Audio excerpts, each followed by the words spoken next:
The WWF, what the world is watching.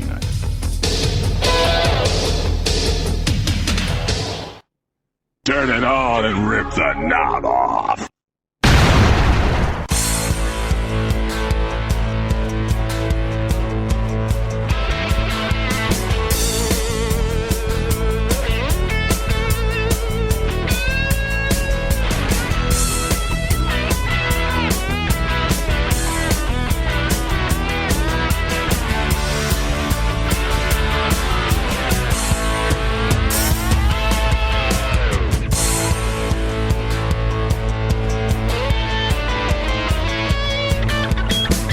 Hey guys, and welcome back to the Wrestling Memory Grenade, now at episode number 133.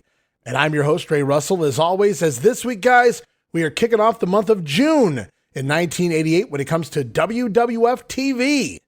Hoping everybody had a great holiday week here in the States last week, the 4th of July, Independence Day, celebrating. I spent a lot of time with family and friends.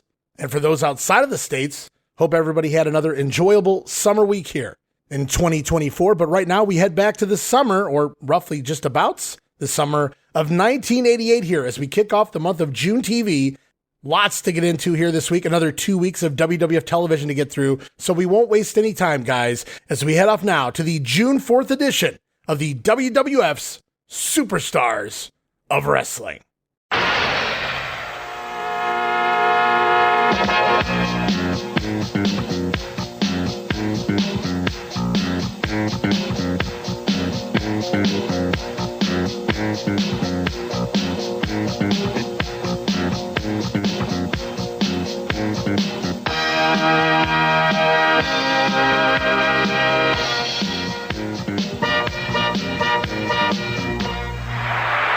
All right, away we go. Superstars of Wrestling, June the 4th. Tape back May 10th, Duluth, Minnesota. It's Vince McMahon and Jesse Ventura on commentary as we head off to the ring for the opener. Ravishing Rick Rude with manager Bobby Heenan in his corner, taking on Duluth's own Tim Yates, one of the old Yates brothers.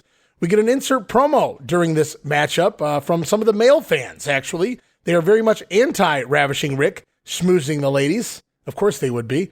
Rude going to do his spiel here, cut the music as he shows off his body, complete with butt tricks this week, flexing of those buttocks muscles, and a lady's face even airbrushed now on the keister of one Ravishing Rick. As the action gets going, Rude in full control here. Top rope fist drop and the Rude Awakening. As Jesse points out, it's ironic it's called the Awakening as the move knocks people out. Good call, Jess. Rick Rude picking up the win here, 1 minute and 31 seconds. And then post-match, of course, a local lady, non-harlot, gets the kiss of her lifetime as Vince McMahon obsessing that there were tongues involved, pal.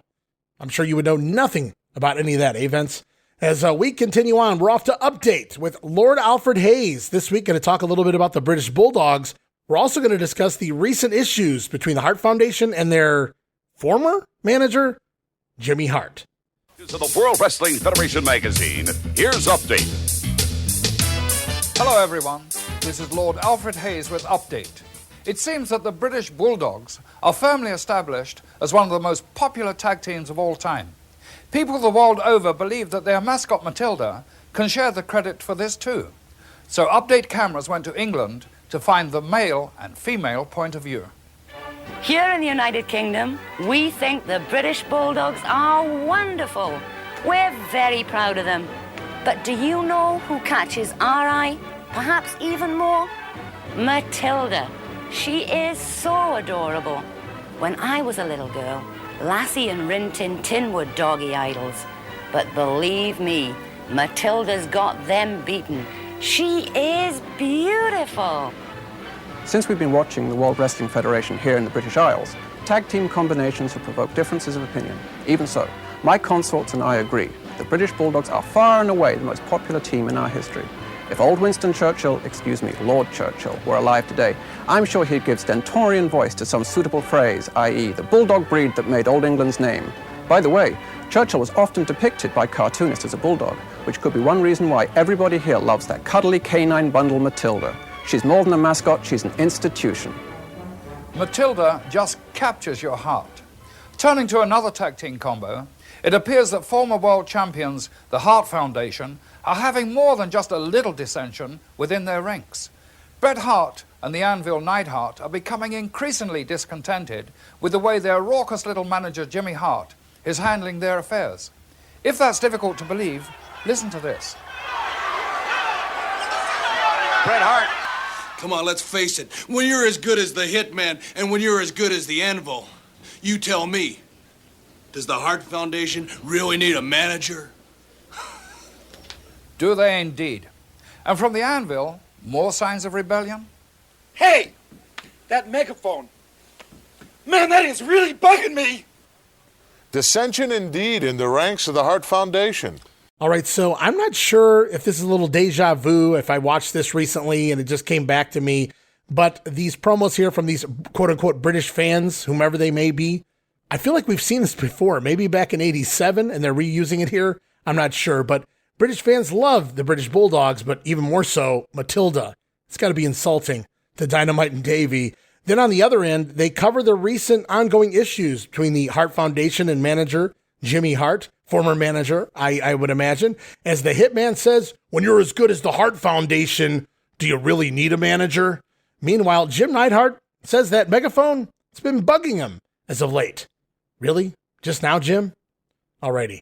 Back to the ring for tag team action. It's Nikolai Volkov and Boris Zukov, the Bolsheviks, with manager Slick taking on Billy Bowman and Ricky Ataki, not Ricky Ayaki, as Vince and Gorilla continue to try to push this thing. But we get a generic insert promo here from the Doctor of Style during this matchup. He says his Bolsheviks are the best tag team out there, partly because they're tough and partly because they have Slick in their corner. Brother.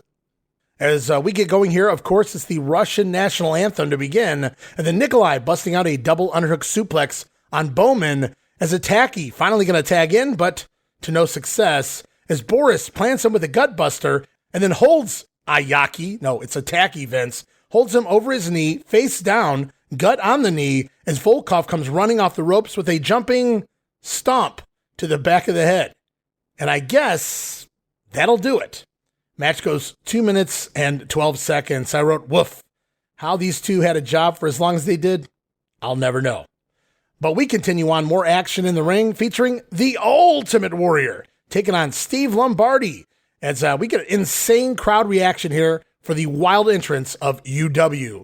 And right out of the gate, it's a nasty clothesline just to kick things off. Give Lombardi an idea of what's to come here as the Warrior looking at the gods above in between before it's the Gorilla Press Slam and the Splash Combo. Going to score the win here for the Ultimate One. Match only goes 1 minute and 37 seconds. So we continue to roll on here on Superstars. Action just keeps going this week. Quick matches. Going to see the $1 Million Man out there next with bodyguard Virgil in his corner, taking on Rock and Roll Buck Zumhofe.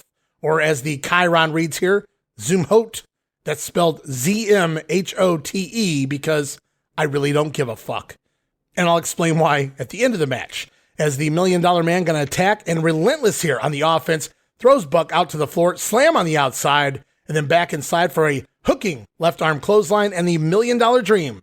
Going to put the Rock and Roll Man away. Dibiase scoring the win 1 minute and 27 seconds before he shoves a $100 bill down Zumhofe's throat. Maybe Buck can use that for some bail. Piece of shit. And if you guys don't know about the legend of Buck Zumhofe, Google it. You'll likely be just as disgusted as I am. Nevertheless, the show continues on, and it's more action involving the Canadian strongman Dino Bravo with manager Frenchie Martin. Bravo taking on Frankie DeFalco this week. We even get an insert promo from Bravo here. He says he doesn't like the chants of USA, but all it does is make it worse on his American opponents because Bravo says the USA stinks.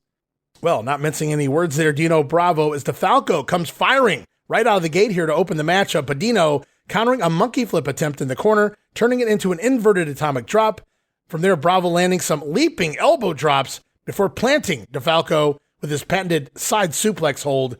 Going to get the win here for Dino Bravo. Match goes 1 minute and 23 seconds. And finally, we get to another soundbite here on Superstars, guys. We're off to a special interview. Craig DeGeorge up on the platform with the fabulous Rougeau Brothers. Fabulous Rougeau Brothers, Jacques and Raymond.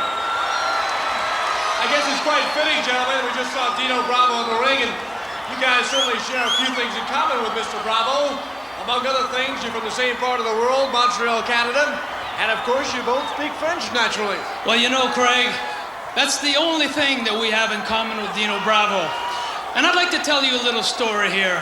You know, my brother and I, we've been having a great time Fabulous time traveling throughout the beautiful United States of America. Fabulous United States of America. I think we've seen it all pretty much now. We've seen the Washington Memorial, the Lincoln Monument. We've seen it all. And you know, a lot of people, Wait a minute, there's only one little problem, is there are a lot of people Washington Monument that are still and the Lincoln confusing Memorial. us with Dino Bravo. There's still like maybe 15, 20% that are still booing us. But you know, we have nothing to do with Dino Bravo. Doc? As a matter of fact, just to prove how sincere we are, we brought you a nice little gift today, and we think we should share it with you guys. And it's something to sure be proud of. Not the largest flag I've ever seen, but I think we get the point. And you know what's so great about it? What's that? I mean, you know what's so fabulous about it? Is we have a couple of friends here that speak French, so if you don't mind, I'm going to tell them a few words. Si ça vous fait rien, je veux juste que vous compreniez que la meilleure place au monde, c'est USA! USA! USA! USA! Can you believe that? Fabulous! Thank you, the Rougeau Brothers. And what perfect timing as Dino Bravo is exiting the ring. We're off to more French Canadians who really lay the fabulous shtick on here, as you guys just heard. Very heavy in this one, as apparently everything is now fabulous to the Rougeau Brothers.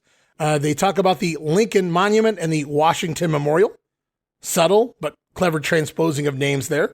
Also reiterating that they have nothing to do with that nasty Dino Bravo. Lucky for them.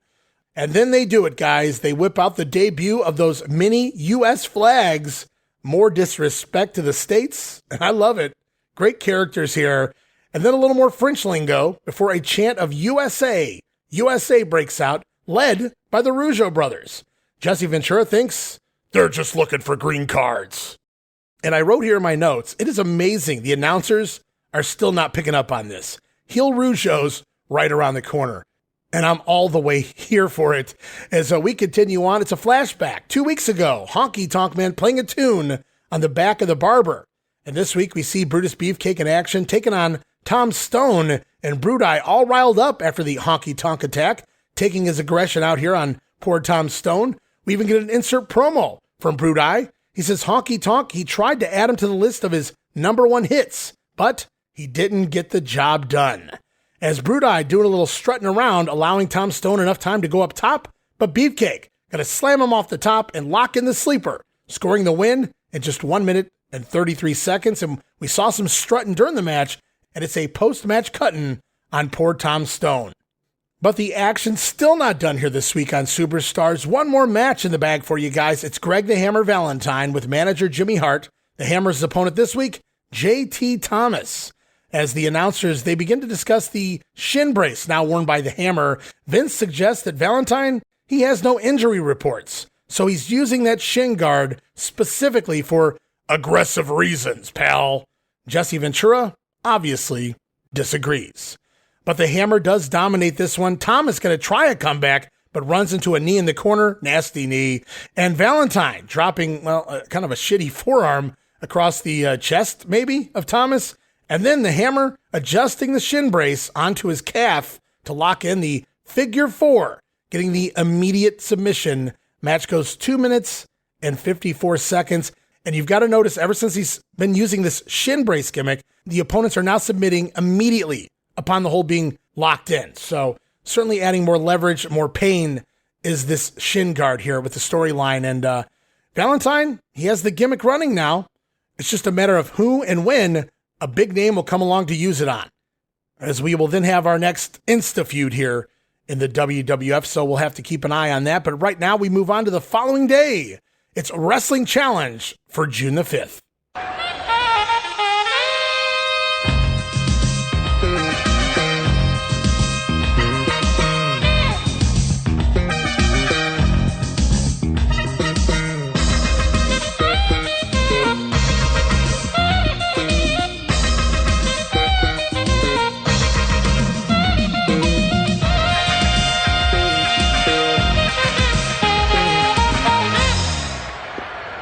All right, guys, Wrestling Challenge June 5th, 1988, tape back May 11th in Rochester, Minnesota at the Mayo Civic Center. It's Bobby Heenan, Gorilla Monsoon on commentary as we go straight to the ring for the Birdman, Coco Beware, Frankie in his corner, taking on Rick Rinslow, and the match gets going. Nice dropkick early on by the Birdman, but Rinslow going to take over in the corner for an extended period of time. Rick Rinslow finally going to telegraph a backdrop and eat a Coco uppercut. Now, during the matchup, we get lots of Bobby Heenan, Coco Beware feud discussion in recent weeks at the house shows, as even Gorilla says here in this matchup that Coco, he looks lethargic, which is one of Gorilla's favorite words, basically a kiss of death for any babyface when used by Gorilla Monsoon, basically writing Coco Beware off as any main attraction here. But we do get the top rope missile drop kick and a Ghostbuster of death, in fact, likely turning Rinslow in to a ghost here after that brainbuster. Beware going to score the win. Match goes 3 minutes and 51 seconds. So still playing up the Coco Heenan feud to some degree, but Bobby Heenan obviously moving on to the Ultimate Warrior on the upcoming house shows, so that's always fun. But right now, we're off to a special report with Sean Mooney. The focus this week is on the WWF Women's Champion, the Sensational Sherri. Hello, everyone. I'm Sean Mooney with this special report. World Wrestling Federation Championship titles are the most coveted titles in all of professional wrestling. The Women's Championship title is no exception, and the current holder of the belt, Sensational Sherri, possesses both the physical and mental toughness required of a true WWF champion. Competition among the women contenders has never been closer, but the women's champion has never been one to distance herself from a confrontation. The ladies division of the World Wrestling Federation has never been at its best. They have the top contenders, and I am the #1 champion, regardless of whether you or anybody else likes it or not. You know, some of those contenders, Desiree Peterson, Velvet McIntyre, of course, Rock and Robin, they are 3 top contenders in the ladies division. Rock and Robin, Velvet McIntyre, oh, don't forget Desiree Peterson. Now, I cannot think of 3 ladies in the world that deserve title shots more than these 3, but I can tell you one thing. I am the #1 champion. I will persist to be the champion, and there's nobody that's going to take my place. You know, what is the reason you don't seem to be a big champ with the fans here? I don't need any of these people.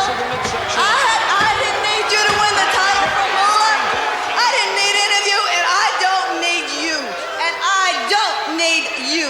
I don't need anyone. Let's remember this boy, too, with their beautiful, elegant gown, the earrings, very glamorous, but this is a very nasty person in the ring. You're a notorious rule breaker. I am not a rule breaker. I do whatever I can to keep my title, which does every champion. And no matter what it takes, I will continue to do so. And I will continue to be the ladies' champion. During her reign, Sensational Sherri has defended her championship title fearlessly, and she continues to proclaim that the World Wrestling Federation Women's Championship belt will remain in her possession no matter what the cost. All right, so there we heard it, a special interview up on the platform. Craig DeGeorge interviewing the sensational one, the women's champion, Sherri. So it's clear once again, Vince McMahon attempting to bring the women's title and Sherri back into the focal point as Peggy Sue has mysteriously disappeared. Or at least she's turned into a man, Jimmy Hart in drag. But yeah, Sensational Sherri becoming a focal point again, and for very good reason. We'll see what goes on with that in the weeks to come here, the summer months of 1988. But right now it's back to the ring for Dangerous Danny Davis with manager Jimmy Hart. Davis taking on Brady Boone. Wow, we're still doing this? And with Jimmy Hart as his manager? I'm impressed, Danny. As a Davis with the new haircut, courtesy of the barber, lands a suplex and barely gets a 2 count, but the Dangerous One going to continue to hammer away on Boone here. Brady going to come back with a flying back elbow, a nice looking knee lift, and a splash into a flipping kip up. Wow, that was kind of cool. Dropkick going to connect from Brady Boone here, but Boone will miss a second one, Davis sidestepping and capitalizing, slamming Brady Boone in place for the bombs away. The flying butt drop off the top rope, going to give Davis the win. Match goes 3 minutes and 16 seconds. But there's no downtime here on Wrestling Challenge. Straight back to the ring for the next match. In fact, Jimmy Hart's still in the ring introducing the next match because that matchup going to feature the Intercontinental Champion the Honky Tonk Man, taking on JT Thomas. Boy, Thomas doesn't get any luck here. It was the Hammer on Superstars, Honky Tonk on Challenge. Jimmy Hart's men taking JT Thomas apart, I would presume. We haven't gotten to the match yet, but just saying. And not only is Jimmy Hart lurking around ringside, but now it all makes sense as Danny Davis, who just had a matchup, he too will remain ringside for this upcoming match, adding a little extra security, if you will, for both the IC champion and, of course, manager Jimmy Hart here. But it's a pretty quick and easy win here for the IC champ. Honky Tonk laying down the shake, rattle, and roll, scoring the win here over JT Thomas. Match goes 2 minutes and 7 seconds. As we move off now to the Event Center, our very first of the week here on the Grenade, Mean Gene Okerlund standing by. We're going to hear from the likes of the Mighty Hercules, the Ultimate Warrior, and the Junkyard Dog. All right, hi again, everybody. Gene Okerlund back in the World Wrestling Federation Event Center.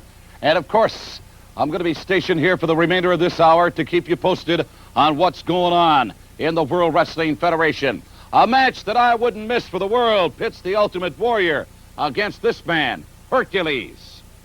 Ordinary people could never understand. Ordinary people that walk the streets today couldn't understand the power that lies in these chains and in this body.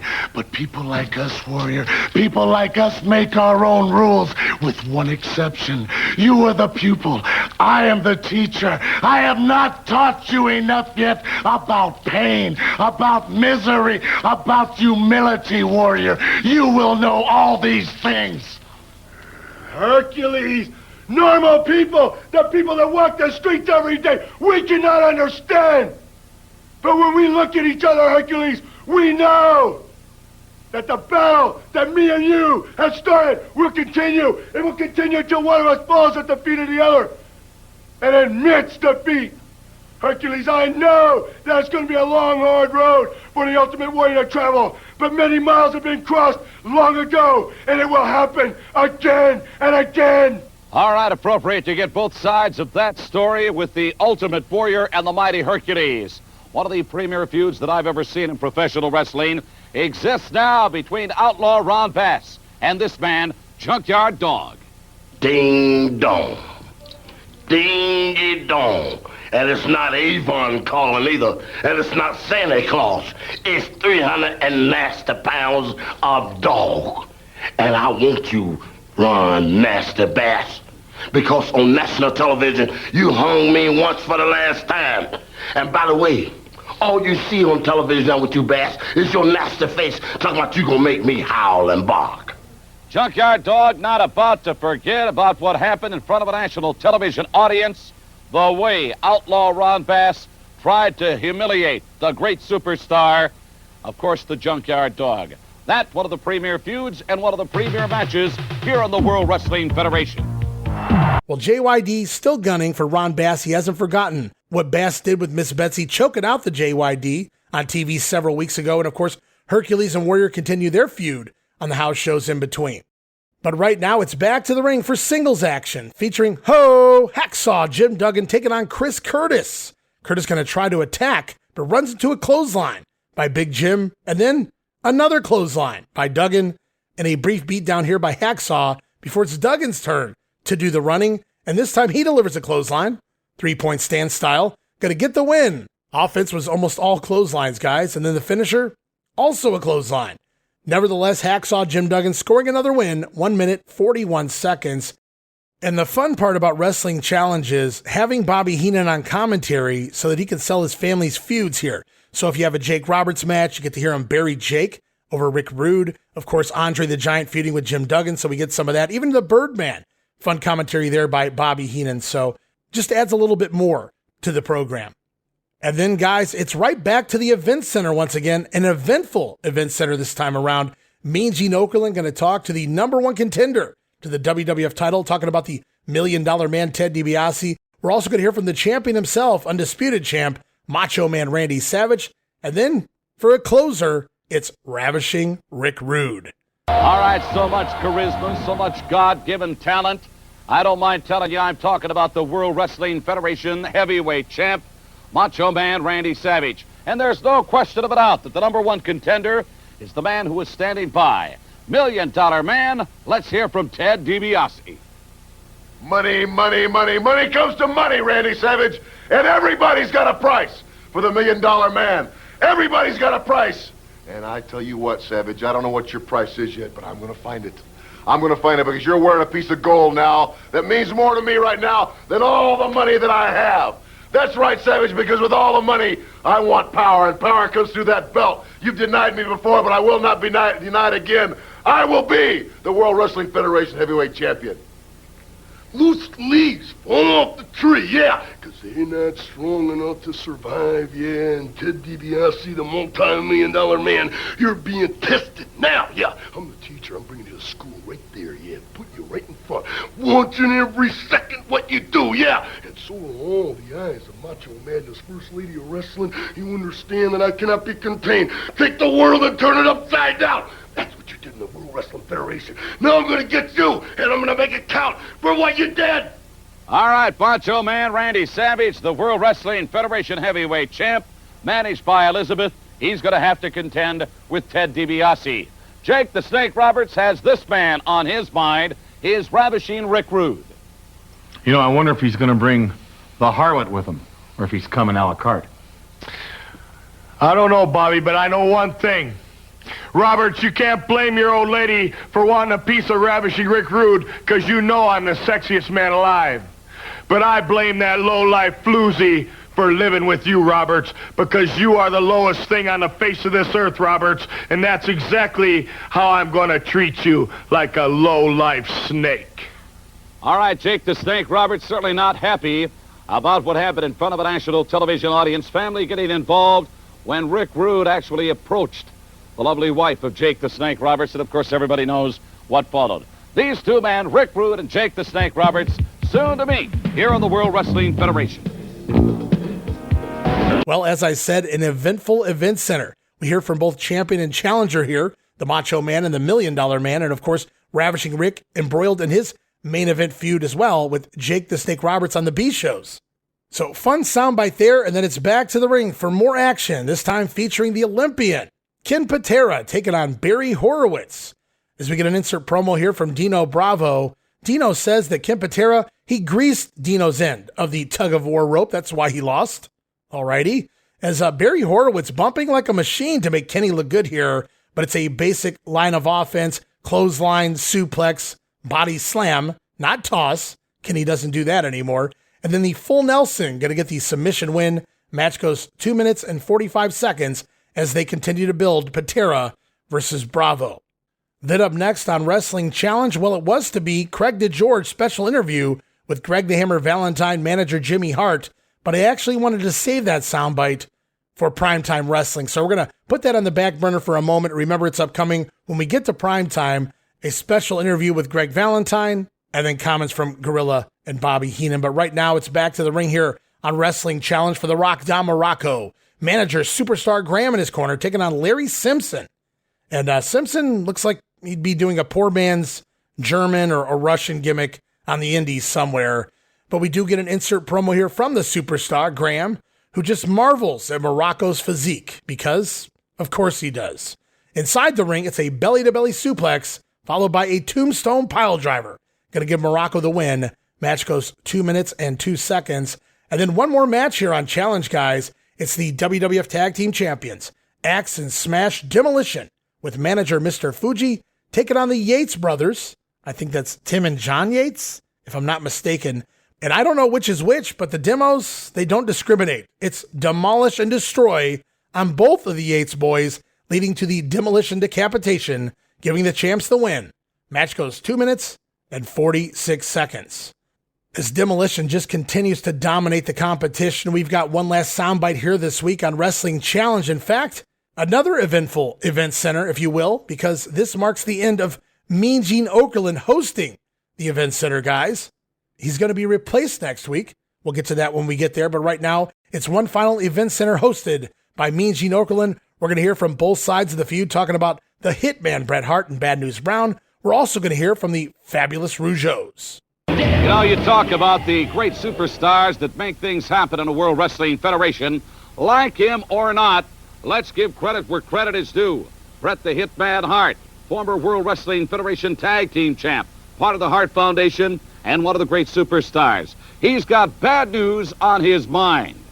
Let me tell you one thing, Bret Hart.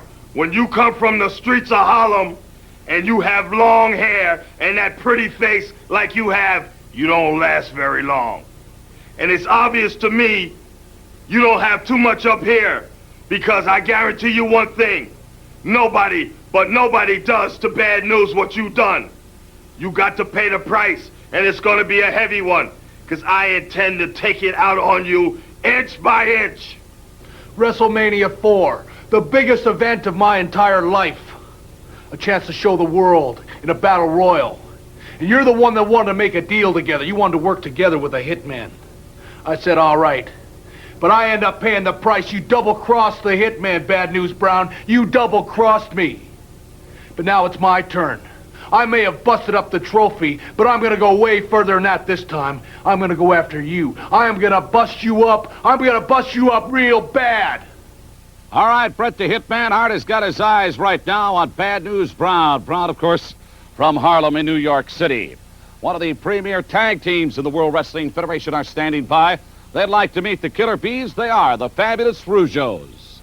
You got it right. This is Raymond, and I'm Jacques, and we're the fabulous Rougeau Brothers. You know, a lot of people are still confusing us with Dino Bravo. It's true he does speak French, and so do we. It's true he does come from Montreal, and so do we. But that's where the similarities end, because he doesn't like the USA, and we love the United States. Remember, Killer Bees, when you get in the ring with the Rougeau Brothers, it's going to be a scientific match. If you guys win, we'll raise your hands up. If we win, you guys raise our hands up. May the best team win. Yeah. Jacques and Raymond from Montreal, Quebec, Canada, the fabulous Rougeaus, and they've got Killer Bees on their mind. By the way, both of those teams, premier teams and candidates for sooner or later a shot at the World Tag Team Champions, who just happen to be the Demolition today here on the World Wrestling Federation.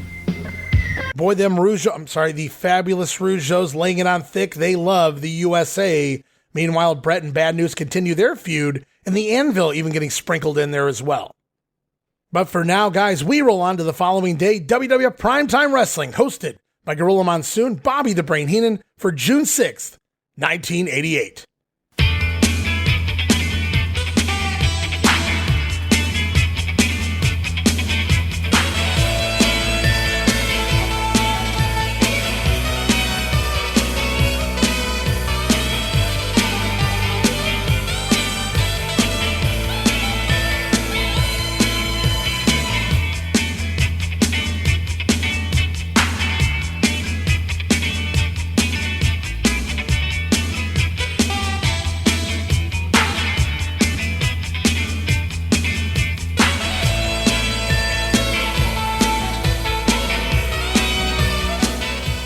Monsoon. And I'm your host, Bobby the Brain Heenan. Hello, everyone, and welcome once again to Primetime Wrestling, where we feature the superstars of the World Wrestling Federation. They are indeed the greatest professional athletes in the world, even though some of them are in your stable, a family, I'm sorry. There's nothing wrong with that. You mean it's an honor to be stable? a member of the Bobby Heenan family. Oh. Well, our feature this week here on Primetime doesn't have anyone in it that's from the Heenan family. That's right. We have the Rock, the Magnificent Morocco, taking on the guy who, I don't know, probably took a few lessons from you in gold bricking, because I think that's exactly what he's doing, referring to the Hammer Valentine. You mean because of his leg injury? I don't think he has a leg injury, just like you never had a neck injury. How do you know I never had a neck injury? We proved it right here on Primetime Wrestling. Proved nothing to me. Well, we did. Don't you remember you had the doctor with the little dog? You remember that? Yeah, that quack you brought on here. I was near getting better. I was near the end of my near retirement. You said instead recovery. Now you're out there putting the tights on again. I can't believe that, Brain. Well, I'm undefeated. They're offering me money. People are throwing challenges at me. Why not take advantage of it? Why? Because you should be satisfied and not be a glutton and want everything. Well, I believe you're put on earth for one purpose, and that's to do as much as you can for me. That's just my thinking. Well, I have thoughts along those same lines. Everybody is indeed put on this earth for a purpose, even if to be a horrible example. That's correct. Tag team action is always hot and heavy here in the World Wrestling Federation, and of course this particular week on Primetime, no exception. We're going to be taking a look very shortly at two outstanding teams, referring to the Young Stallions and of course the fabulous Rougeau Brothers. Fabulous? Fabulous Rougeaus. Let's go to ringside in the garden. All right, so there you hear the intro. Bobby Heenan showing off his brand new nameplate, the Brain, the big wooden award-like nameplate that he will proudly show off on the desk for some time to come there. Really fun introduction this week by Gorilla and the Brain. I love the new set. As we continue on, we get now that special interview, as promised. Actually aired back on Wrestling Challenge. Craig DeGeorge up on the platform. Going to be talking with Greg the Hammer Valentine and the manager, Jimmy Hart, talking all about that shin guard now implemented by the Hammer. To the South, Jimmy Hart, and of course, Greg the Hammer Valentine. And of course, the subject of this controversy, protective gear on the left leg of Mr. Valentine. Let me tell you something, Craig and George. This is our year, baby. This is our road to the goal, right, Hammer? Hey, don't sidestep the question, Jimmy Hart. You know what I'm getting to. Right behind that robe. There it is. We get a close-up of that. There's a broken bone on a shin guard. That's right. You just said it. It's a broken bone. The man's got a very severe leg injury, and that's why we're wearing this protective shield on his leg. Wait a minute. Please. The bone I'm talking about, Jimmy Hart, was painted on the shin guard. Painted on the shin guard, not on the other side. Let me tell you something, Craig DeGeorge. I have never in my life, since I've been in the World Wrestling Federation, never in my life have I ever used any kind of foreign object to beat an opponent. I have been an Intercontinental Champion. I have been one half of the World Tag Team Champions. And everybody knows how I win my matches with a figure four leg lock. And this here is merely to help my injured leg. You know, I've talked to some opponents, Greg Valentine, and you know, a couple of them have been unable to return after your figure four was put on them, and not just because of that dreaded figure four, but because of the shin guard as well. No, wait a minute, this shin guard has nothing to do with that. You want me to show you right now? I'll take this off, I'll put the figure four leg lock on you, and you'll never return to wrestling. Please. Don't try to insinuate anything about my shin guard, because I am injured. I do not want to wear, you think I want to wear something like this? You think I want to wrestle with something like this on my leg? I wonder if the fans are buying it. That's what I wonder. Ask him why he turns it around, Greg. Valentine. Quiet. Listen, I am a champion of my own right, and I'm going to stay a champion, and it's a road to the gold for Greg the Hammer Valentine in 1988. Boy, did he work his way around the questioning. We'll be right back. Certainly didn't prove anything to me, Brain. All the talking they did not explain his need to wear that horrendous shin brace. But he doesn't use it during the match. He certainly did at the end of the match. Did you not see him hit anybody with it or take it off? Obviously, it's to protect an injury. Boy, are you thick. Not thick. You are thick. You're really thick. He wears it on the front of his leg, and then just as he's about to apply his figure four, he turns it to the calf portion. To protect his calf. So that it can apply some additional pressure on his opponent's leg. Hey, call Judge Wapner. You want to call? Talking about calling, it's here. I've got it, Brain. It's right here. The exclusive Gorilla banana phone. And it's yours. I'm not touching that thing. What do you mean not? Look at it. It's a telephone. It's a regular telephone. Made exclusively for this set, and we'll have it all wired up for you very shortly. And if you think a man of my prestige is going to be talking into a banana, what's wrong you're with that? nuts. I don't know where this has been. Plenty more action still to come. We'll be back in just a moment. Stay with us. Not talking into any banana.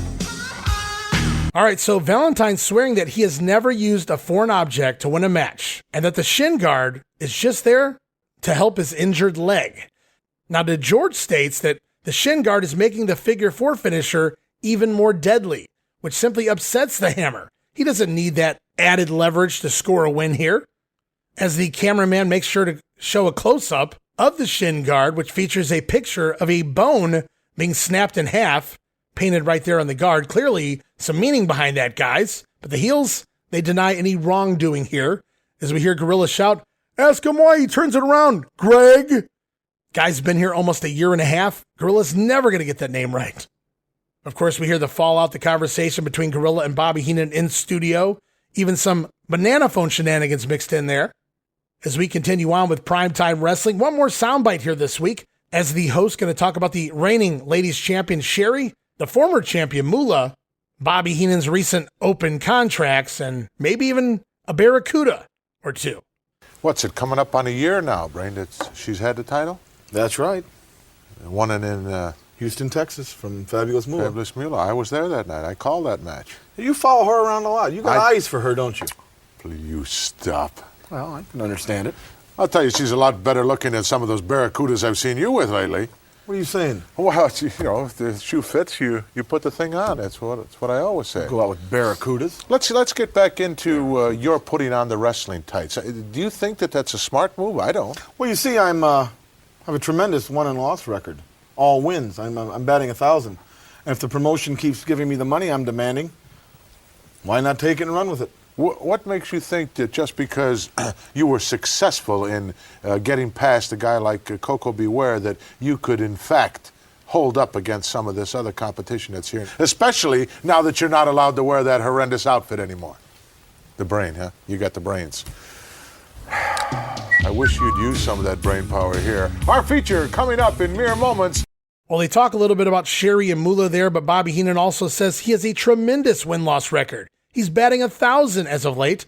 As Gorilla says, just because you get past a guy like Coco Beware, you think you could hold up against other competition like the Ultimate Warrior. Double slammer, double burn, double bury this week by Gorilla Monsoon. First on Wrestling Challenge for the Birdman, and now here. Brain, just because you got past a guy like Coco doesn't mean you can take on the Ultimate Warrior. Now, I'm not saying that's not true from a kayfabe standpoint, but man, Gorilla just rough on the Birdman in recent days. Now, there's no exclusive matches here this week on Primetime, but there was another one-liner here at some point in the show I wanted to get in here as we throw off to a Special Delivery Jones match. I think he was wrestling the Conquistador, as Gorilla informs the Brain that SD stands for Special Delivery. Silly Heenan, he always thought it stood for Stupid Dude. As that wraps up the first week of June in 1988, we go off now to a quick WrestleCopia timeout.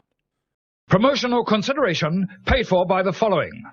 Hey guys, Ray Russell here, curator of the WrestleCopia Podcast Network, inviting you guys to listen to many of the programs here as part of the WrestleCopia brand, including, but not limited to, the Wrestling Memory Grenade, currently covering the 1988 and the WWF project. You can also listen to the Regional Wrestling Podcast, where we talk the territories, whether it's Jamie Ward with Georgia 81, Roman Gomez with the UWF in 1986, or Gene Jackson covering Memphis in 85. 3 projects going on right now over there at Regional Wrestling. You can also listen to the Wrestling Stoop with the legend himself, Bob Roop. Bob goes back in time each and every week, covering not just his career, but countless stories and interactions with hundreds of wrestling names spanning his 2 decades in the business. But that's not all. You can also check out the Puro Wrestling Academy with the professor of Puro Resu, Mr. Dan Ginnity. Dan and I go back in time and cover the history of Japanese professional wrestling in the English language. And you can listen to all of those shows and more, all part of the WrestleCopia Podcast Network, located over at WrestleCopia.com. That's WrestleCopia.com, and anywhere your podcast streaming needs are met, from Apple to Spotify, Pocket Cast, and beyond. And while you're at it, why not subscribe to our social media guys for all the latest goings on here at the WrestleCopia Podcast Network. Plus, I'm constantly adding old school video clips and pictures from throughout wrestling history. You can follow us over on X, formerly Twitter, at Wrestling Grenade. That's at RASSLIN Grenade. Also, follow and like me, Facebook.com/Wrestling Grenade. And why not subscribe to YouTube.com/Wrestling Grenade. And of course, now would be a fantastic time to become a WrestleCopia patron. I'm talking about that $5 all access tier over at patreon.com/WrestleCopia. That address again, patreon.com/WrestleCopia, where you get so many gifts for just $5, including all of my insanely detailed show notes for every episode of The Grenade Show, Regional Wrestling, and the Monday Warfare podcast. You'll also get early access to a lot of the podcasts here on the WrestleCopia brand, where you can listen days and sometimes as much as a week earlier than the rest of the listeners. We also offer remastered versions of the earliest episodes of The Grenade Show covering the 1989 NWA project. Includes enhanced sound quality, plus new content and conversation never heard before. But that's still not all, guys. You also get at least a dozen digital downloads for your viewing and reading pleasure each and every month, plus random bonus video drops, and of course, the Patreon exclusive Watch Along series covering many past WWF and WCW events. And if that's not all, videocasts, also now a part of Patreon. And for those who like all of their podcasts in one nice, neat little pile, the WrestleCopia Patreon also offers a Patreon exclusive Spotify account. You can actually go over to your Spotify with your WrestleCopia Patreon credentials. Instead of listening or downloading directly from Patreon, you can go over to Spotify, listen to all the latest shows, including all of the early releases. And you get all of that and so much more for just $5. No subscription, cancel anytime. Give it a try for a month, guys. I think you'll like the content that I offer, and every penny of it goes right back here into paying the bills. So if you're looking to support that next up-and-coming podcast brand, please consider making it WrestleCopia. Help me pay some of the bills to keep the WrestleCopia Podcast Network and all of the great shows here up and running for the months and the years to come.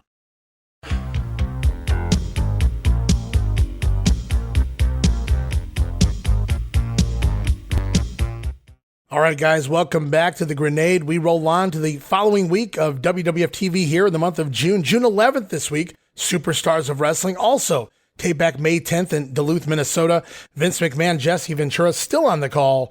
It's off to the ring for Hacksaw Jim Duggan taking on Billy Anderson as we get an insert promo here from Andre the Giant, who talks Jigsaw Jim, says WrestleMania 4 should have been Andre's retirement. Instead, Duggan, he woke a sleeping giant, an angry giant.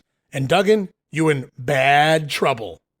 So basically, I guess the storyline here was Andre was to screw everyone out of getting the title, aid Dibiase in recapturing the WWF title from when he tried to sell it to him prior, and then he was going to make enough money to be able to retire from the sport. But of course, other people had other plans in play. Somehow Andre blaming Hacksaw for being eliminated from the WrestleMania 4 tournament. I think it was the other way around, but that's okay here as we get going. First move of the match, wouldn't you know it, Anderson running right into a Duggan clothesline. And the last move of the match, wouldn't you know it, 3-point stance and running clothesline, giving Hacksaw the win 1 minute and 6 seconds. So after several weeks of big angles on TV and follow-ups on TV, they've sort of started to coast. And I don't mean that in a bad way here on TV. Now they've got everything built up. Now all they got to do is continue to sell by cutting these promos.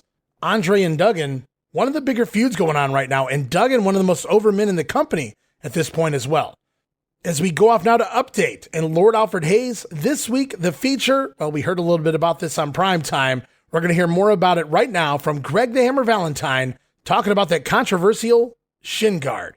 Pages of the World Wrestling Federation magazine. Here's Update. Hello, everyone. This is Lord Alfred Hayes with Update. In recent weeks, we have seen Greg the Hammer Valentine with a device strapped to his left leg, which looks like a shin guard. This newly acquired apparatus appears to have added a new dimension to his ability to inflict even more punishment upon his hapless opponents. Having seen the debilitating effects of Valentine's device, and knowing no immediate medical reason, he was asked, why the shin guard? You know, Hammer, the nerve of all the people saying that you're not injured. You've got a very severe leg injury. You think the master of the figure four leg lock, Greg the Hammer Valentine, needs any kind of foreign object to beat anybody in that squared circle? But you know, if it hurts my opponents a little more, then so be it. So the Hammer, once again, denying it's being used as a foreign object of sorts, but he says if it hurts his opponents a little more, so be it.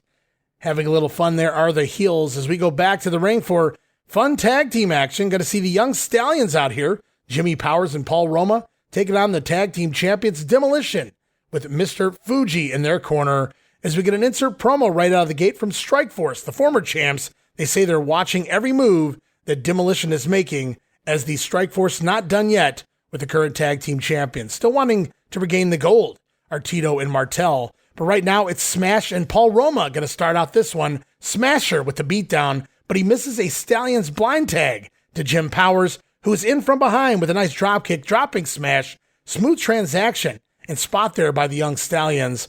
But it doesn't take long for the demos to take back over, as it is demolish and destroy on Jimmy Powers here. Lots of clubbering, if you will, baby, and double teaming. Nasty neck vice applied by both Axe and then Smash here on poor Jimmy Powers. Powers, though, finally able to make his way back to his feet. Series of jabs to Smash, but as Jimmy goes to make that leaping tag, Smash, with great tag team psychology here, delivering a drop toe hold on Powers to keep him in place while Smash reaches over to tag in partner Axe, who then runs across the ring, blasting Roma to draw a distraction. And that in turn allowing Demolition more double teaming on Jimmy Powers behind referee Joey Morella's back. So everybody wants to credit Arn and Tully, a great tag team, and the things they do. Well, we see Demolition doing the exact same thing right here. They're not just clubbering guys. They know how to get it done. Remember, guys, Bill Eadie was the masked superstar. He knew how to work. And Barry Darsow spent a lot of time as Crusher Khrushchev teaming with Ivan Koloff. I'm sure some things rubbed off.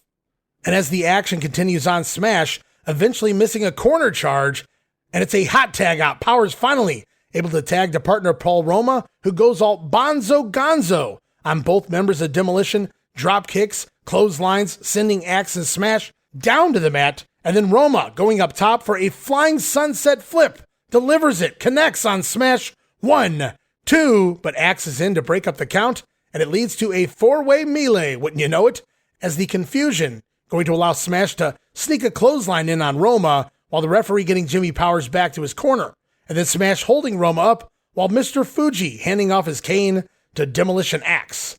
Axe going to blast Roma with the cane, when out of nowhere, Strike Force hits the ring. It's Rick Martel, Tito Santana to the rescue. They attack Axe, preventing him from using the cane, but the referee sees the interference, and he's going to disqualify the young Stallions for outside interference. Demolition going to go over here by DQ. Match goes 4 minutes and 47 seconds. Well, I certainly didn't see that finish coming, as Tito and Martel get hold of Fuji's cane, swinging for the fences, running off the tag team champions to clear the ring, and then Strike Force's music begins to play. So wait a minute. They cost the Stallions a win, and then they get their music played. Wouldn't have blamed the Stallions if they turned heel right here. Nevertheless, keeping the Stallions a little strong. They didn't do the clean job on television here, or any kind of pinfall job for that matter. It was a DQ given to the Demolition, and in the meantime, it continues the story between the former champs Strike Force and the current champs of Axe and Smash. As we go off now to a quick bumper promo backstage, Coco Beware and Frankie having a WWF Superstars ice cream bar. Even Frankie loves a little ice cream. As Jesse Ventura points out, no wonder the stuff that comes out of the other end of the birds is also white. Is he saying that Frankie is lactose intolerant? I don't know. We go back to the ring for the Birdman in action. Coco Beware taking on Rick Gantner here this week, as Jesse Ventura with a special PSA in the middle of the match. He says, kids, don't try this at home. You will get hurt. So even the body concerned for the children at home. These guys are professional athletes, guys. As we're going to land a missile drop kick from the top and another nasty Ghostbuster. Always nasty. Giving the Birdman the win. Very believable win here for Coco Beware. Match goes 2 minutes and 4 seconds as the action continues on. It's the Mighty Hercules now in the ring with manager Bobby Heenan taking on Chris Zender. I've seen it reported online, Chris Bassett. Here on commentary and the announcer referring to him as Chris Zender. It's Hercules dominating his competition as we hear loud weasel chants before it's the torture rack backbreaker getting the submission win for the Mighty One. Match only goes 1 minute and 54 seconds. As you better believe, Hercules keeping primed and ready for his upcoming return matches against the Ultimate Warrior. And right now we go off to Craig DeGeorge up on the platform. Special interview this week from Jake the Snake Roberts and perhaps a special guest. All right, Jake, I know over the past few weeks just about everybody has been calling you up, talking to you in the streets, talking to you about that ugly episode provoked by ravishing Rick Rude and involve your wife, of course, Cheryl. And perhaps for us on camera here, you can tell us your side of this ugly story. My side of the story is this, everybody's coming up to me and saying something about it. Somebody wants to make a remark. Well, you go ahead and make your remark. Rick Rude, you want to say something? Then get in my face and say something, man. Bobby Heenan, you want to say something? Then stand right here and say something. Because I'll tell you something. Anger is a dangerous thing. Put in the hands of a man like me. Hatred can drive you insane, but I'll tell you something. This whole thing is about jealousy, Rick Rude. You wanted to snap your fingers, the woman didn't jump, it hurt you, brother. Your ego was bruised. But I'll tell you something, every man, every woman, every child has something in their life that they live for, something that they love. Well, I'll tell you something. What I got, I love, and what I got, I stand up for. And right now, I would like to show you what gets me going, man, what makes me feel fine. Because there is no sensation that can compare to what I'm going to show you. Whoa, baby, that's Cheryl. Cheryl Roberts, wife of Jake the Snake. Yes, this, of course, is Jake's lovely wife, Cheryl Roberts. I think everybody here, fans watching at home, applaud your courageous efforts from a few weeks ago. Now, I would like to ask you this, though. What were you thinking about? What were you trying to show Ravishing Rick Rude when you slapped him? He's not enough man for me. He's not enough man for Jake. You heard that, didn't you? I think we heard not it loud enough and clear. man for her, and she knows he's not enough man to handle me either. Is there more to this story, Miss I Roberts? tell you what, I know this man. I live with him, I sleep with him, I eat with him, I know his moods. And I pity you, Rick Rude. I pity you. How can a woman sit there and let that snake wrap around her? Ugh. Well, you heard it there, guys. Jake Roberts says that Rick Rude, he's dealing with a bruised ego, as Roberts has something that Rick, he can't have. That being Jake's wife, Cheryl, who then also joins the Snake Man up on the stage. Cheryl says that Rude, he's not enough man for her. He's not enough man to handle Jake Roberts. As Jake then going to pull Damien out of the bag, wrapping the snake around himself and Cheryl. Cool little visual there. Now, ironically, for as much as Cheryl claims that Jake is her man and she doesn't need another, some wrestlers from that time frame, they've alluded otherwise. I'm just saying, I wasn't there. As we roll on, it is Outlaw Ron Bass taking on the WWF debut of one Louis Mucciolo, a.k.a. Louie Spicolli. As the crowd is lively here in Duluth, JYD chants throughout the matchup as Ron Bass going to dominate the 17-year-old Spicolli. Outlaw calling out the dog here, even barking, rough, rough dog. Texas Gourdbuster, the old Outlaw pedigree, going to get the win, just 1 minute and 38 seconds. Welcome to the big time, Louie. As post-match, Bass going to hang Spicolli over the top rope with Miss Betsy. Boy, it's a tough go here for the debuting 17-year-old. We'll have to wait and see what happens on Wrestling Challenge. As we continue on with the action, up next, the Olympian Ken Patera taking on Larry Simpson. As Vince referring to Kenny here as a former Olympic great. Patera going to control with the basics once again. Series of elbow drops leading to the full Nelson for the quick submission win. Match only goes 1 minute and 35 seconds. Patera picking up another victory, trying to get a little heat back after the beatdown from Dino Bravo. As we head into the home stretch here on Superstars, 6-man tag team action. Going to see Sam Houston team with the fabulous Rougeau Brothers to take on the likes of Dangerous Danny Davis, Chris Curtis, and Pete Sanchez. And nothing says 80s WWF like a cowboy two-step dancing between a couple of French Canadians waving mini American flags. And we do get an insert promo here from the babyface side. The Rougeaus cutting off Sam Houston to wave their mini flags here and talk about putting the inexperienced Kid Houston under their wing. And a reminder, they are not Dino Bravo. Well, I'm glad they cleared that up. As we continue on here, I guess the WWF still milking whatever they can out of this Davis-Houston, I don't know what you call it, feud. It's been going on since at least the beginning of December 1987. And Davis noticeably stuck on a team with 2 job guys here. And even worse, no Jimmy Hart in sight. Not that I could blame Jimmy for that. Houston going to start things off here, laying it in on everyone on the opposing team as Jesse Ventura has a rant against Texicans. It doesn't take too long before the fabulous Rougeaus begin directing traffic, telling Houston when to tag in, when to tag out.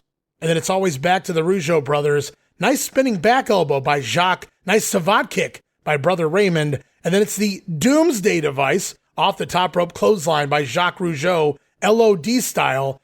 On Curtis, Raymond going to get the pin there. Match goes 3 minutes and 28 seconds. And then post-match, Sam Houston having words with Danny Davis, a fleeing Danny Davis, I might add, while the Rougeaus behind their back delivering Le Bon de Rougeau on Pete Sanchez for good measure, as Jesse says the Rougeaus are starting to get nasty in the ring. Glad you finally noticed, Jess. But we are not done, my friends. We continue on. Wrestling Challenge now for June the 12th. Tape back May 11th. Rochester, Minnesota, the Mayo Civic Center. Bobby Heenan, Gorilla Monsoon on the call. To the ring for Brutus the Barber Beefcake, taking on Pete Sanchez as another super hot crowd here in Rochester.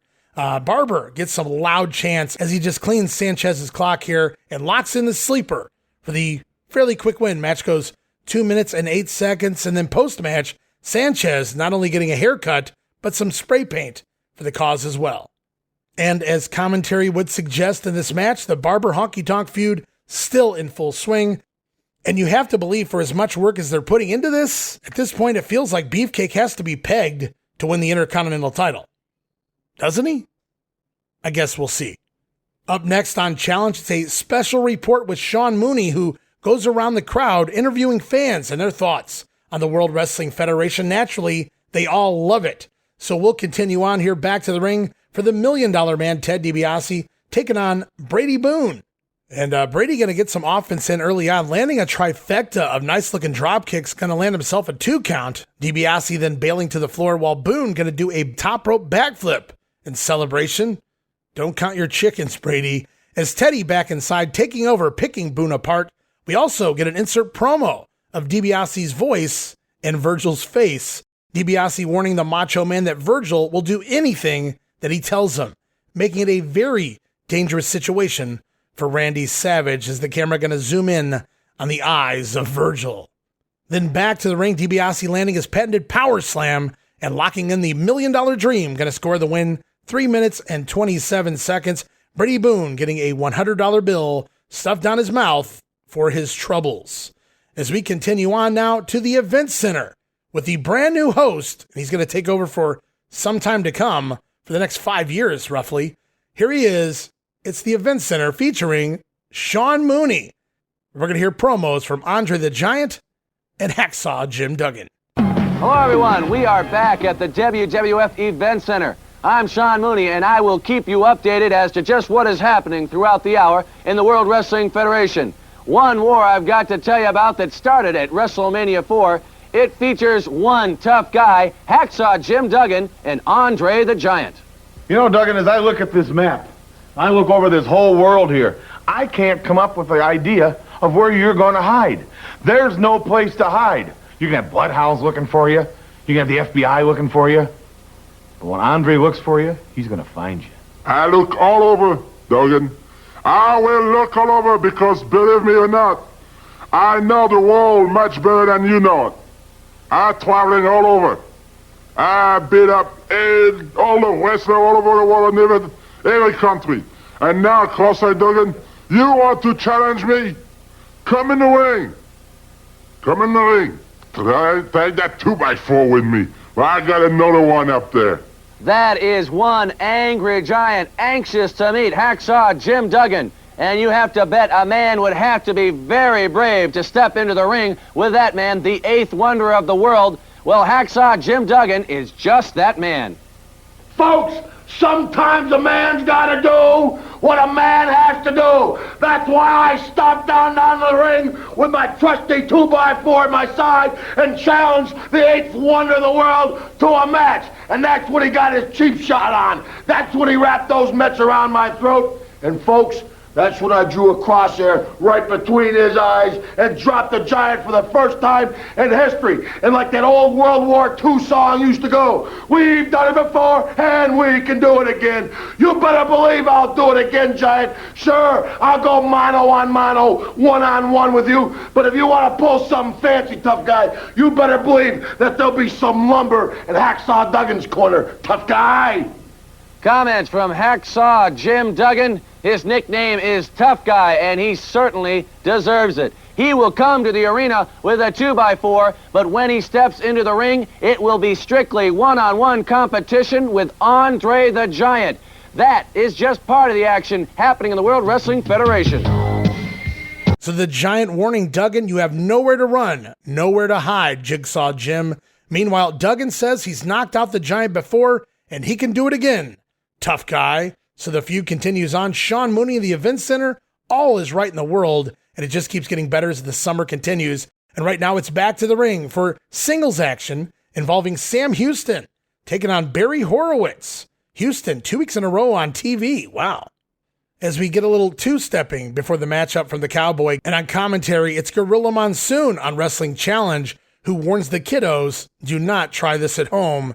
In the ring, Sam Houston landing a monkey flip, flying head scissors, and a nice drop kick. Great combo of moves there. Horowitz trying to take over, lands a crescent kick. But Barry going to telegraph a backdrop, and Houston leapfrogging over and countering with a bulldog on Horowitz, giving Houston the win. Match goes 2 minutes and 15 seconds, so the action continues on. Yesterday on Superstars, the debuting teenager Louie Spicolli drew the outlaw Ron Bass. Here on Wrestling Challenge, it doesn't get any easier for Spicolli. His opponent this week, Greg the Hammer Valentine, with manager Jimmy Hart. We do get an insert promo here from manager Jimmy assuring us that Greg Valentine has a legitimate leg injury that requires the shin guard gimmick. Okay. A Hammer in full control of the teenager here, lowering the boom with the Hammer elbow drop, working the leg of Spicolli, and then adjusting his shin guard before applying the figure four for the quick submission. Match goes 1 minute and 40 seconds.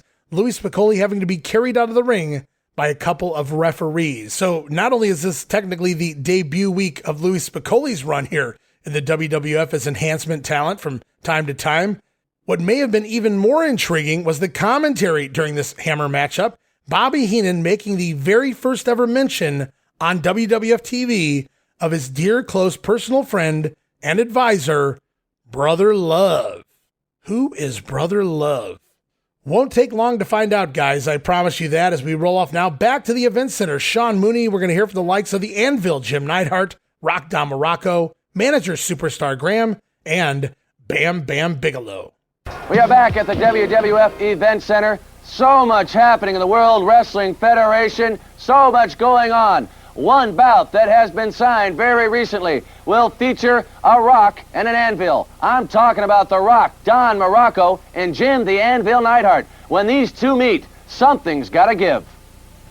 Listen, Don Rockhead Morocco, why is it that people call you the Rock?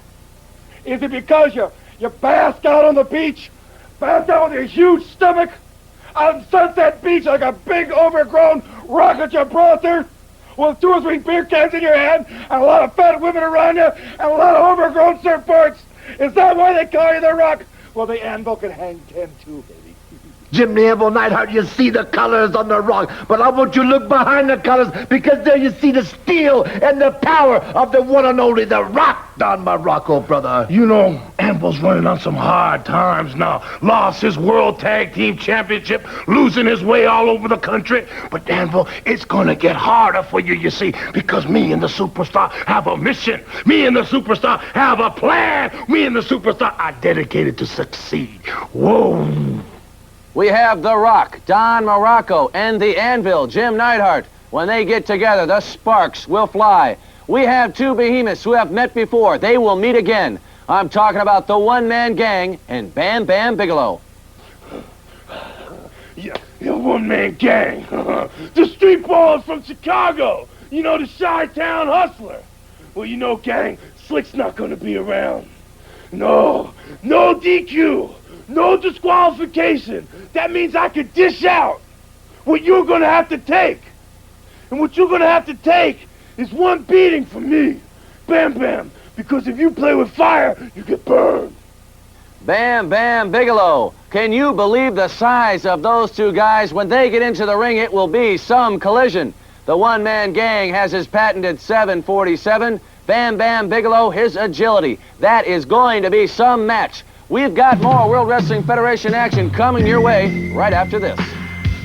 So for right now, Bam Bam Bigelow's still a part of the company. The Anvil working Morocco on certain towns. We know the Hitman is all but really turned babyface at this point. The Anvil's kind of in limbo, but he supports Bret Hart, so it gets kind of confusing. Some nights, the Anvil working the likes of Bad News Brown. Other nights, babyfaces like Don Morocco. We're going to have to get this squared away as the summer continues on. Right now, we go back to the ring, though. Tag team action. Tito Santana, Rick Martel, Strikeforce taking on Terry Gibbs, still here, and Steve Lombardi, as it's just another of your typical well-oiled Strikeforce performances here this week. Double team moves, drop kicks, the heels with a little brief offense there on Santana, and then Tito coming back with a flying forearm on Steve Lombardi, giving Strikeforce the win. 3 minutes, 27 seconds. So at this stage, we're still telling the story that Strikeforce seeking revenge on Demolition. Well, be careful what you wish for, guys. You want a rematch with the Demos? You just might get it. As Wrestling Challenge continues on, it's special interview time up on the platform. Craig DeGeorge standing by with Bad News Brown.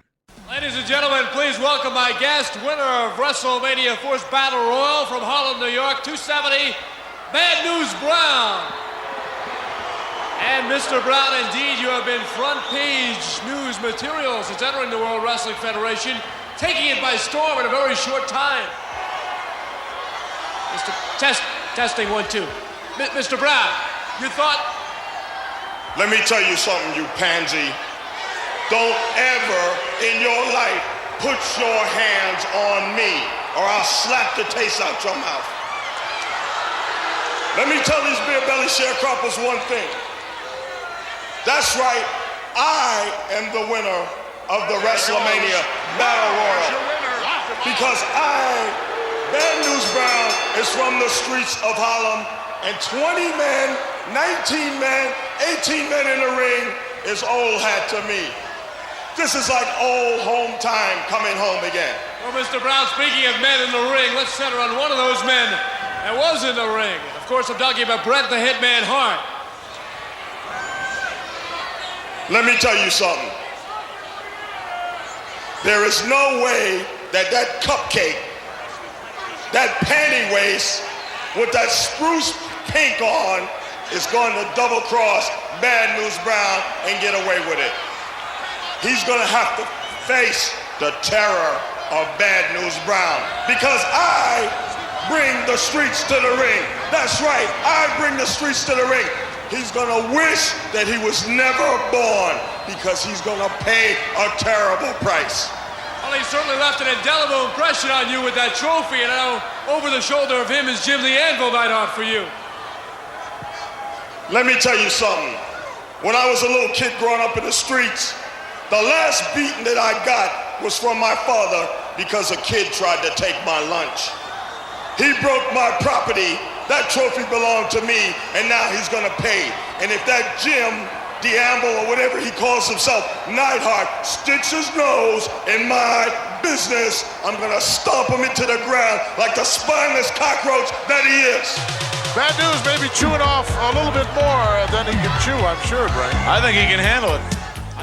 Well, Brown, disgusted by the pansy, Craig DeGeorge out here, threatening poor Greg. Boy, nobody can get his name right. And did you hear it, guys? We have a beer-bellied sharecroppers alert. As Brown continues to talk about Bret Hart and the WrestleMania 4 Battle Royal, more mention of spruce pink, worn here by the Hitman. Not sure spruce is a type of pink, but nobody ever told Bad News that. As Brown brings the streets to the ring, he says, and the Hitman will pay.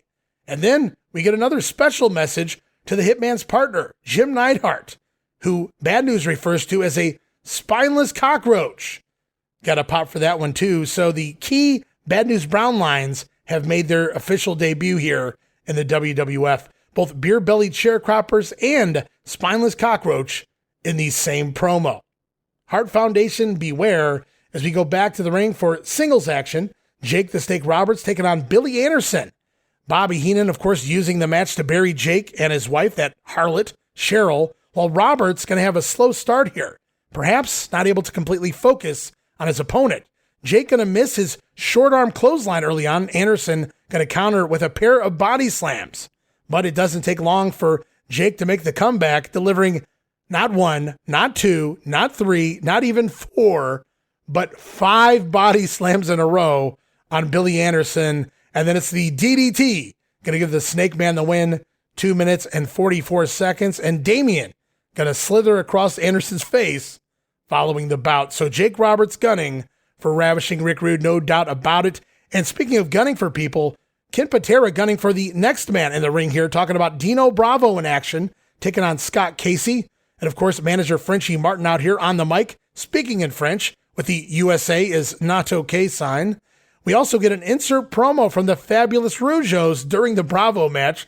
They say, hey guys, look, we're on the screen. We are not Dino Bravo. We love America. And I, for one, love the fabulous Rougeaus, at least now.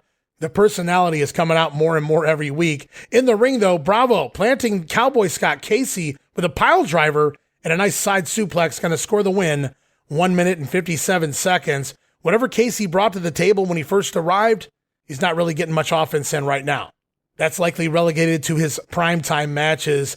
As we continue on, one final event center here this week with Sean Mooney. We're going to hear from the likes of the Outlaw Ron Bass talking Junkyard Dog. We're also going to hear from Ken Patera. No doubt he has some comments for Dino Bravo. There is so much happening in the World Wrestling Federation, and we will continue to keep you updated right here at the WWF Event Center. One match that you should be apprised of. It concerns the Junkyard Dog and the Outlaw Ron Bass. We have the Outlaw standing by right now with comments about the upcoming match. Mr. JYD, I heard you've gone to the WWF. You say you want the big outlaw. You're chasing me, you say. Well, let me tell you something, son. It reminds me of these old car dogs. They get out, they chase these cars, and they run. And you know what happens? If they get lucky enough to catch that car, yeah, they try to bat that car, and kaboom, it ain't nothing but a greasy spot. Can you imagine the JYD catching the big outlaw and kaboom? It ain't gonna be nothing but a greasy spot. So JYD, you come on, you bring Ruby or whatever you want to call that Jay. Let's get it on, and it'll be just like the car. You're gonna say, you get the license of that truck that hit me? Because believe me, brother, the big outlaw, he's gonna ride hard, he's gonna ride long, and at you. Comments from the Outlaw Ron Bass. People have often wondered just who is the strongest man in the WWF. Two names most often mentioned are the Canadian strongman Dino Bravo and former Olympian Ken Patera. Dino Bravo, it's quite obvious you've been listening to that little creep manager of yours, Frenchie Martin, for too long now. I'm not living in the past as you suggest. On the contrary, Dino Bravo, I'm very much right now. I'm in the present, baby, and all I want to do is get in the ring with you and settle it once and for all. I have proven to you that I am the strongest between the two of us. You claim to be the world record holder in the bench press. Well, I think that was more of a tag team effort with Jesse Ventura pulling the weight off of your chest. Otherwise, it would have crushed you like a grape. Now, let's get it straight, Dino Bravo, for the record. It's you and me, and that's the way I like it. Right in the ring, nobody else. And then we'll find out who the best man is. Ken Patera, it is no longer just a test of strength between these two men. It is now an ongoing war. The only way it will be settled is when they know just who is the strongest man in the World Wrestling Federation. So, of course, there is the Outlaw still talking Junkyard Dog. Meanwhile, Ken Patera obsessed with proving that he's stronger than Dino Bravo. Good luck with that here in 88, Kenny.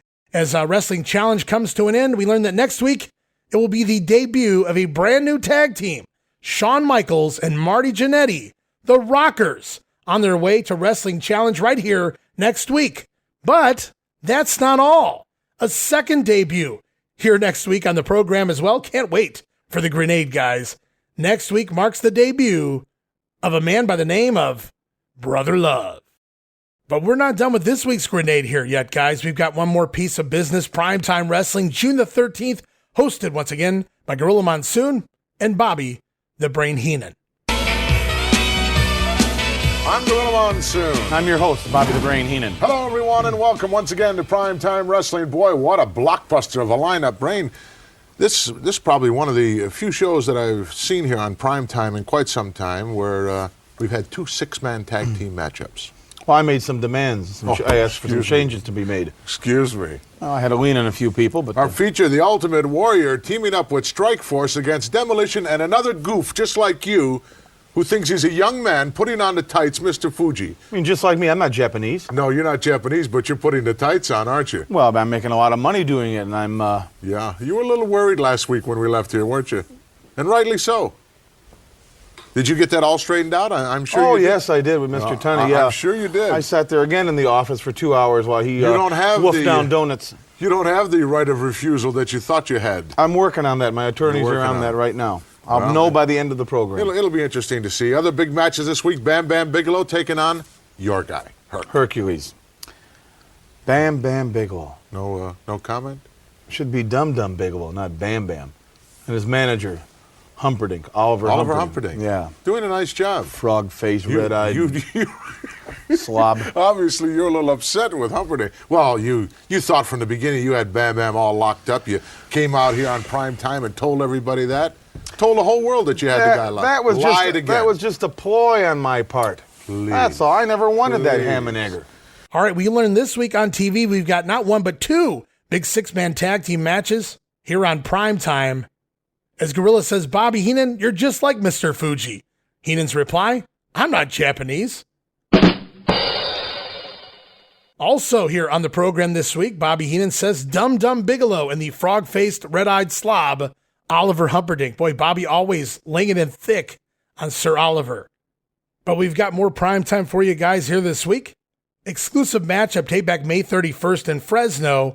Vince McMahon and Slick on commentary for this one. We're going to see Don Morocco score a tombstone piledriver win over job guy Daryl Nichols. But we come back out of that matchup, that win from The Rock here. Gorilla Monsoon, Bobby Heenan talking a little bit more about Don Morocco. Piledriver, just a devastating move. The Rock has got that down pat, and he's going to make life miserable for a lot of guys, perhaps even you. Not me. You know, the Slick made a good point when he said that he's getting soft, The Rock, Don Morocco. There was a time when he would have slammed that man through the mat. There was a time when he was more vicious.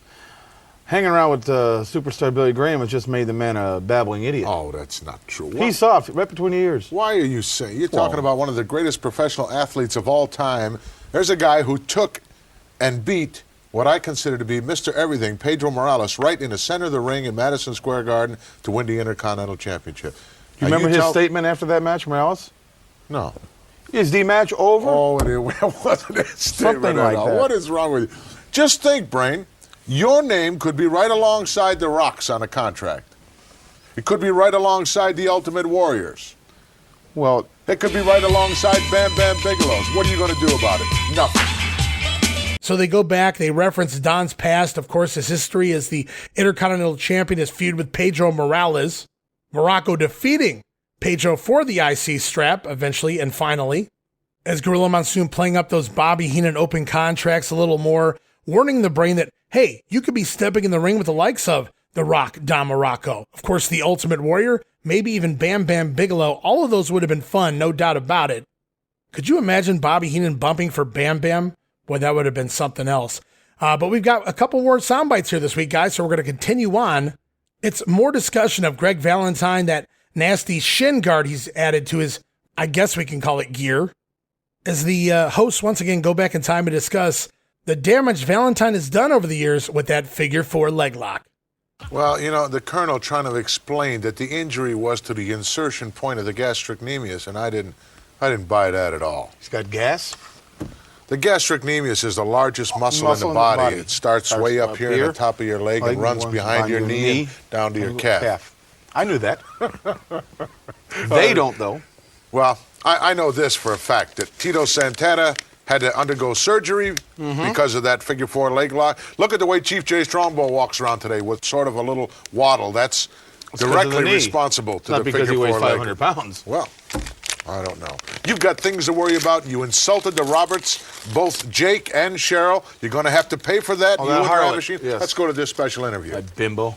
So Gorilla Monsoon, of course, talking about the gastrocnemius there. in the leg. Of course, Bobby Heenan says, "You got gas." But they reference injuries of the past. Greg Valentine doing angles with Tito Santana many years earlier. And even before that, Chief Jay Strongbow, the Hammer, breaking the leg of Strongbow after breaking the leg of Wahoo in Mid-Atlantic. Of course, the announcers here having some fun with Strongbow, who's put on quite a bit of weight by this point. Gorilla Monsoon stating that that figure 4 that was put on Strongbow, that's why Chief Jay waddles when he walks to this day. Bobby Heenan says, oh, it's not because he put on 500 pounds. So the duo having some fun there with the agent, Chief Jay Strongbow, at that point. As we conclude this week's edition of Primetime Wrestling, heading to the outro, Gorilla going to gift Bobby Heenan a kind gift. What a gesture, Gorilla. Bobby Heenan purchasing a new home. Gorilla Monsoon handing him a silent smoke alarm. Bobby Heenan doesn't get it. He's thankful for the present. Thanking Gorilla there. The Brain also working in another joke on Jake Roberts, carrying around 2 bags, the one with the snake and Cheryl.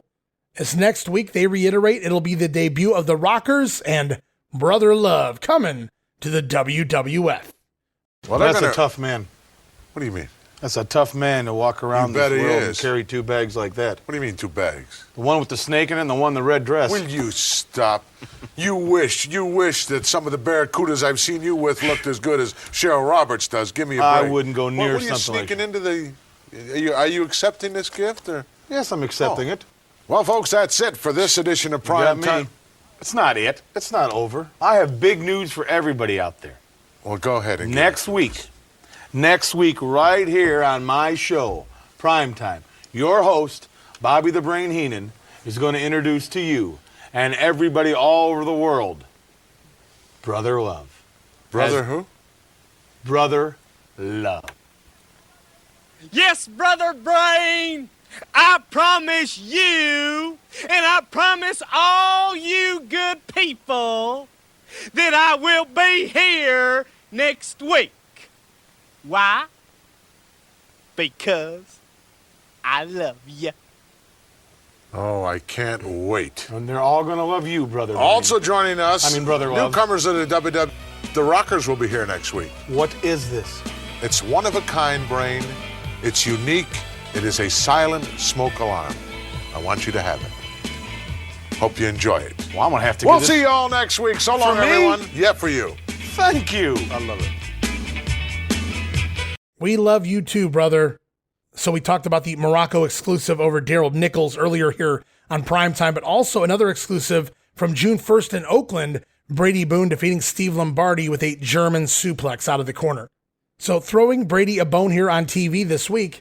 As Primetime Wrestling comes to a conclusion, so does this week's episode of the Wrestling Memory Grenade. Sorry if my voice is a little raspier than usual, guys. It's been a long week, but I appreciate you sticking around for the ride.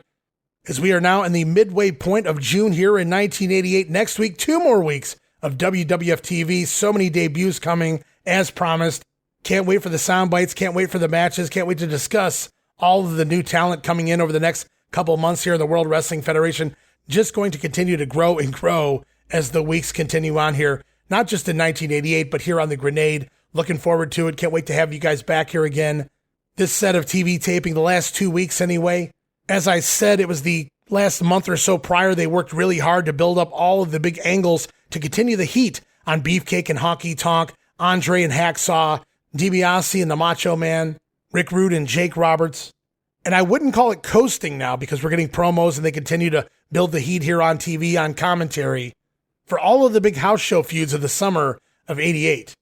But the excitement basically going to continue each and every week as we continue on here. And I'm happy to have all of you guys along for the ride.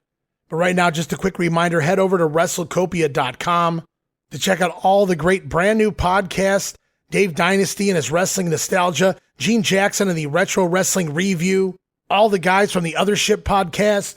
Launching in the month of August, it's Dangerous Conversations with the one and only Doug Gilbert coming to the WrestleCopia Podcast Network. You heard me right, guys, as WrestleCopia's very own Gene Jackson going to be hosting the podcast here for us on WrestleCopia, featuring Doug Gilbert, the brother of the late, great Hot Stuff Eddie Gilbert, and of course their father, Tommy Gilbert, a Memphis legend as well. So be sure to check all of that out and so much more over there at WrestleCopia.com. Don't forget to follow us on social media to keep up with everything going on here with the brand. Talking about over on X, formerly Twitter, at Wrestling Grenade. That's at RASSLIN Grenade. Also, follow and like us, Facebook.com/Wrestling Grenade. Nearly 14,000 followers right now and counting over there on Facebook. Lots to look at. Lots of great videos, pictures. And speaking of videos, be sure to subscribe, YouTube.com/Wrestling Grenade. And last but certainly not least, lots of bills upcoming here in the later half of the summer. Help keep the WrestleCopia Podcast Network alive. Subscribe now to patreon.com/WrestleCopia. That address again, patreon.com/WrestleCopia. A couple of great tiers there, very affordable. The $5 all access tier and even a Superfan Deluxe tier as well if you guys want a little more. So many gifts as part of our Patreon, and every penny of it helps pay the bills to keep the WrestleCopia Podcast Network, all the great shows here, up and running. We certainly appreciate your support, and I hope to see you join the family, guys. But right now, it's time to come to a close here this week on The Grenade, but we'll be back with 2 more weeks of WWF TV before you know it. But for now, this is Ray Russell saying from pillar to post and coast to coast, you pull the pin, and I'll pick up the pieces right here on the Wrestling Memory Grenade. I'll see you next week. Don't miss it. Be there!